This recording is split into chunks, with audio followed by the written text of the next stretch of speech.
Apparently, I don't know how to shut up. So I really like doing these video essays in one take because it's really impressive how I can sit here with like 10 notes and come to a conclusion that's planned, of course, but to be able to memorize every single segue and every single point I want to make.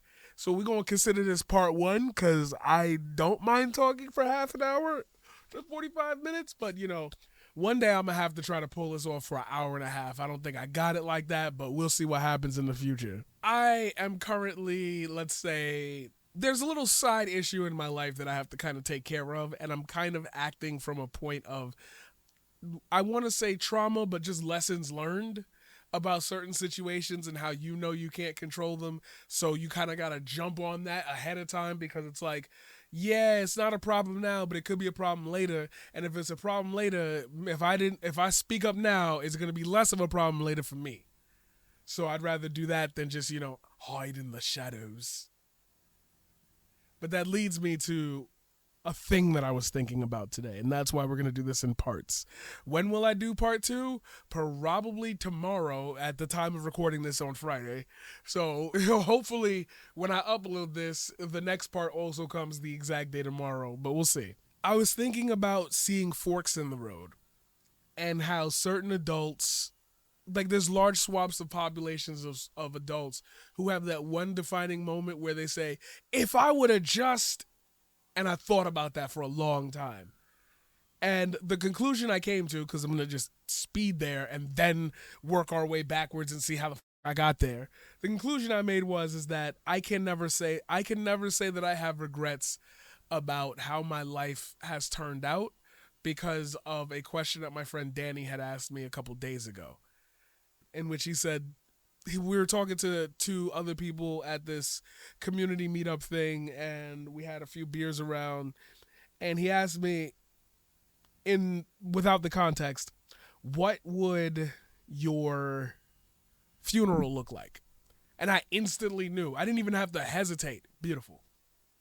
Ain't nobody gonna be coming up in there. Ain't gonna be six ex-wives coming up in there. Ain't gonna be no, you owe me money, nigga, where my money at? Give me my money. You'd have to know what reference I'm trying to make there. It would just be beautiful. I feel like a game tournament's gonna be hosted there.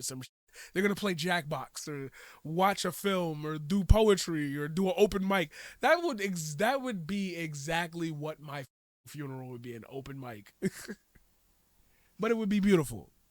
And I was working through a series of pivotal points in my life to understand, like, where is it that this luck comes from, to where a lot of people aren't comfortable growing up and being a source of, let's say, contentment. There we go, that's a good word for that, contentment. And it's difficult to feel content because there is always the option of more. There is always the option of this could be better. This could be this. This could be that. This could be the way we feel about the world. Everything is shaped by these small but incidental moments. And then there are the big forks that we notice. The pie forks, No, the pie forks are the small ones. The big forks, you know what the forks I'm talking about. I don't know what the fork I'm talking about. See, this is where I would edit like some crazy ass joke in the middle of this, but this is one take, baby. I think so much about dialectics and how stories are examined and extracted for meaning, and how less of that goes on as the days go by, because it really has become a look at this meme. If I share something with you, it's probably got to be surface level enough for you to laugh or react to it right away. I don't want to sit here and be like, yo, watch this, and it's a 30-minute video essay, or it's like, watch this, and it's like a 15-minute TikTok. It's hard, and I understand that. You can't just dump a book on a person day one. But I go back to that conversation with Danny, and then I go back to the conclusion, and I think to myself, what forks in my life were so pivotal that I could land such a lucky existence without succeeding massively within capitalism?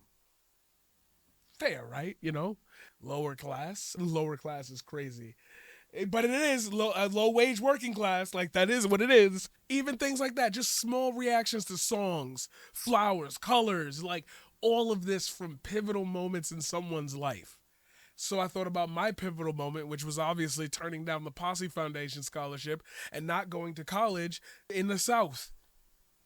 I thought immediately, you know, you think about, oh, maybe I wonder what would have happened if I would have took that route. I wouldn't have found table tennis, which means I wouldn't have been able to impress myself upon families from cultures that I probably wasn't gonna interact with throughout the natural course of my existence at that point in time. You know, it's not like I was gonna be dating someone of an AAPI person. It's not like I was going to be. There was no reason for me to be within such a heavy Chinese community if it wasn't for table tennis. So that first reach out to be able to say, yo, I took table tennis and I gave them a couple lessons on life because they were sitting there crying. We are going to miss each other. We're not going to be in school together. We're all going to different high schools. They was mad at each other. There was this and that. I sat them down and I'm like, yo, I think at that point I was maybe 19. I'm going to safely say right around before I turned 19, maybe 20. But I could safely say 18 if I had to take a guess and a stab in the dark. And I realized that mentoring moment wasn't asked of me. And I just took the initiative as a young kid and said, yo, I hate you. Wave, Jack. I can hear that, the warbling in people's voices when they cry. Hey, Jack. Oh, I'm waking up out the grave to be like, you bitch. Anyway, the truest premise of getting to know why not having table tennis in my life would have affected me much more than having it and having to go through some hardships with money. Being around certain people who I could discuss my dad's illness with without judgment probably comes more from the safety of, we all live in the hood, we all know what's going on, we all know what we doing. So when I tell you, yo, surprise, it's me, hey, it's me, you know, it's me, I got that going on too, you don't look at me crazy. But if I'm hanging around a bunch of people who make six figures, that probably sound crazy. Why don't you just put them in rehab? Or some very pinpoint, just do that and it should fix the issue. You got the money for it type of situations. When I think about those things and I see them play out in real time with other people, other situations, it makes it really easy for me to gather why we don't cherish these milestones anymore. And so I end up in another fork in the road in my thought process. What do people do when they can't have the ability, when they don't have the ability, or they can't embrace this and explore it? Because marriage is a crazy step. Divorce is an even crazier step. But you still don't understand why you not going to, I'm just going to pick Kind University and instead you went to Pink University. Like, the differences in that and the experiences you could have had shaped so many of the choices you've made that you are prepared to spend the rest of your life. You are prepared to spend the rest of your life with somebody and you can't even really fathom why. You just know it. That intuition that fails so many people. Damn, I knew I shouldn't have done that, but they do it anyway. That's what gets under and into my queries as who we are as people. Because it requires flaws to be exposed and abused, taken advantage of. And we don't have the ability to differentiate, as the chat, I got to get used to pointing that way. As the chat just said, we have to get used to not even having the media that challenges us to think about these things. Everybody loves the black sitcom exploring the dynamics of the black lifestyle. I'm going all the way back to All in the Family type. certain scenarios that maybe in your white town with a black population of 0.53%, will you not get a moment? Will you not get a nigga moment? You know what I mean? Like, you don't even think of anger as a reflex that is the same between shared people.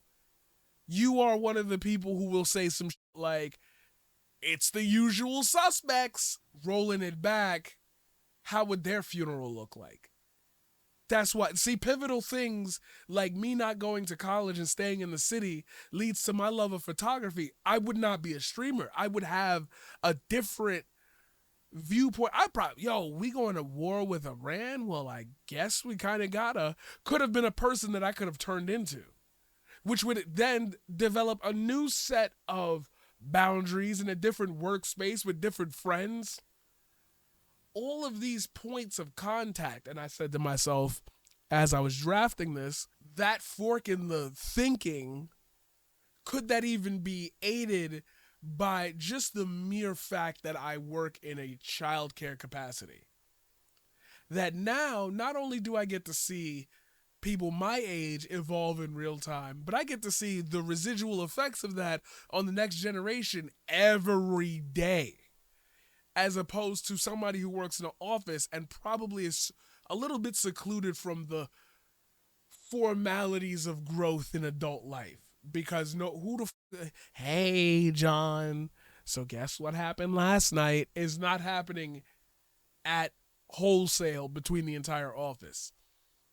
But two kids getting a fight, that's definitely spreading vibes across the whole room, no, across the whole school. You become an integral part of that. How do you manage your little piece, and how does that connect to another person's piece? I'm having a really bad day as a student. Well, I'm having a really bad day as a teacher. Do we resolve with apologies? Me, what I end up doing is saying, if you gotta wall out, wall out. I'm not gonna stop you. I just want you to know that I know why you're walling out. And I don't want you to direct that anger towards anybody who's not at fault for you needing to wild out. I told y'all before, I got this one kid in here who loved just, I got so much energy and I didn't get to go to gym because I wanted to learn this. So now I gotta go. So I'm like, okay, I will contort the entire participation idea of your existence within my class to give you an opportunity to literally just scream.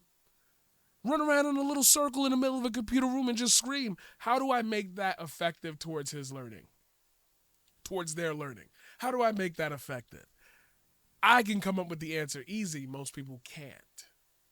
So if I can do that for them, my idea is I'm not even masking anymore with autism. I'm literally becoming the piece that you need to have at that moment, because that is me originally. I am just the amalgamation of all those pieces, but I happen to be able to communicate that I can change that. I've told y'all before, I'm the motherfucker they call when they need a dub on the game. I'm the motherfucker they call when the party gotta get lit. Y'all have seen it live on this stream. I'm the motherfucker they call when it's like, I had to get this off my chest, and you was the only person I knew who would get it. Why do I get it if we don't hang out that often? Why you trust me so much? I don't ask these questions. I assume that if a person's willing to turn around and see another person and be like, I could trust you, and like cry in front of you. I don't know how I earned that. You chose me and not the other 20 niggas we know. You hang out with 18 of them niggas every day. You chose nigga 21. Why? Who cares? Because if I were to care about the origin of why, that would make me feel jaded in ever getting selected. But I select everyone at every time for anything. I think you would like this. I think you will with this. There's nothing for me to gain from being selfish. I win every way, shape, and form by just literally communicating to my students, so this thing in my life happened, so I know y'all probably not going to be affected by it. It's not going to stop your want to like put a damn desk over your head and go like this. Don't know what that's about. But I'm letting you know that if I ask you to stop, I'm not going to repeat myself twice. Not because it's mucho bado now and everything's going to happen worse. Because I can't handle that right now. I can't scream. I can't argue. I'm not in the mood to like, just know like if I got to address you, I've addressed you. And then that shifts into that. And then that shifts into that. And everything shifts into everything.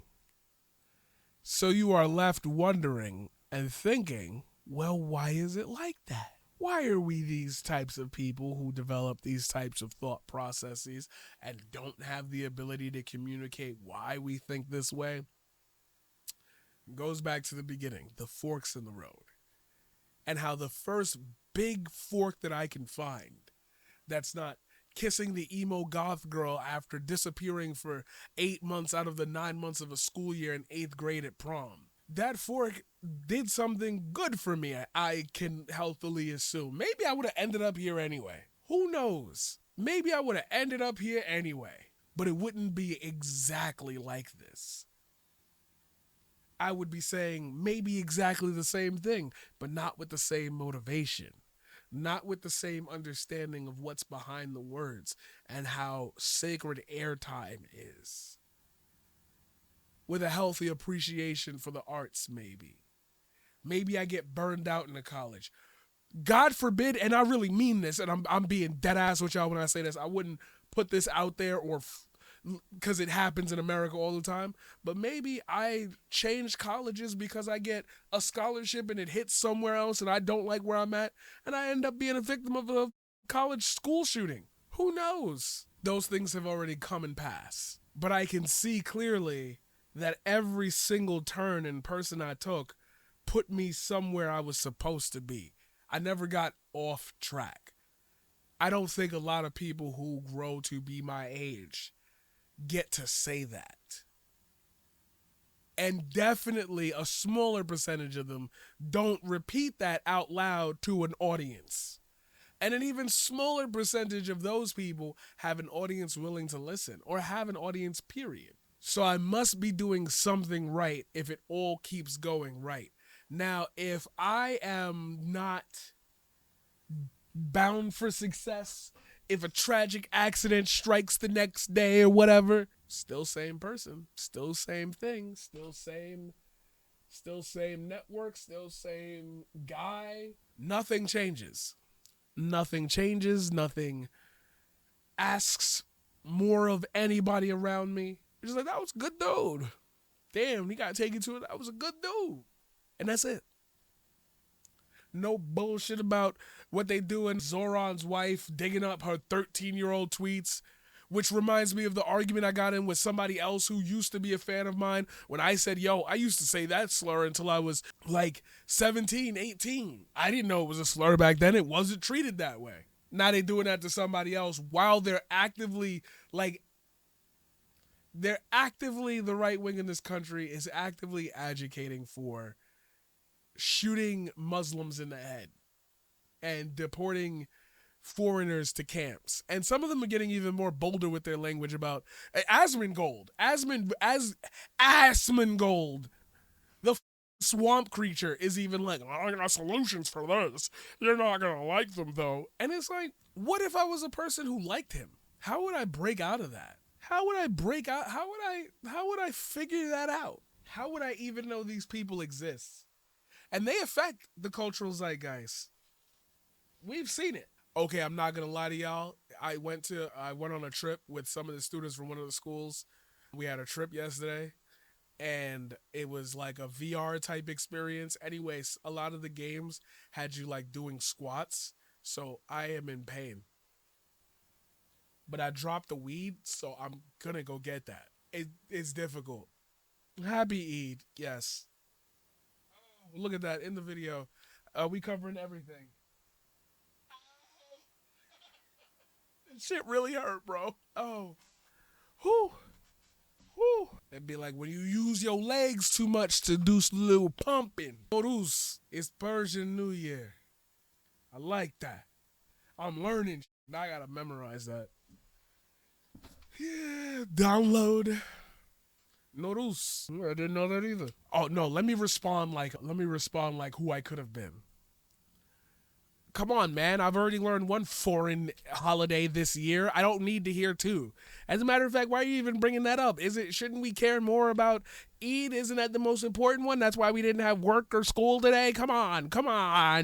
I don't know, some shit like that. Anyway, to wrap this part up, I've addressed what forks in the road do for certain people and what they've done for me.